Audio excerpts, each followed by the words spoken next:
నేనెప్పుడు పెసరట్లేసినా కొలతలైతే చూపియట్లేదు. ఈసారి నేనేసే పెసరట్లు కొలతలతోటి చూపిస్తా మీకు. పావు కిలో పెసరపప్పుకి పావు కిలో బియ్యం, కొద్దిగా మినపప్పు అంతే ఉండీలేనట్టు. ఎక్కువైతే ఏం వేయను. నార్మల్ పెసరట్లు కాబట్టి దీంట్లో అయితే ఏం కలపట్లేదు.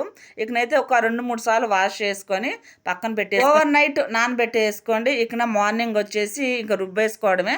పచ్చిమిర్చి, సాల్టు, అల్లం. నా దగ్గర అయితే అల్లం లేదు. అల్లం ఉంటే ఇంకా టేస్ట్ బాగుంటది. పెసరట్లోకి పచ్చడి వచ్చేసి పల్లీల పచ్చడి చేశాను. అసలు కాంబినేషన్ వచ్చేసి అల్లం పచ్చడి సూపర్ టేస్ట్ ఉంటది. పల్లీల పచ్చడిలో వచ్చేసి పల్లీలు, టమోటాలు, జీలకర్ర, పచ్చిమిర్చి అంతే బాగా ఫ్రై చేసుకొని నూనెలో మిక్సీ పట్టేసుకొని ఇంక తాలింపు వేసుకోవడమే. ఇక మనం పెసరట్టు వేసుకునే టైం వచ్చేసింది. పెనం మీద పెసరట్టు వేసుకొని అన్ని ఉల్లిపాయలు వేసుకుంటే ఎంత బాగుంటదంటే, మంచి పాట ఉంది, మీరైతే పారిపోవద్దు.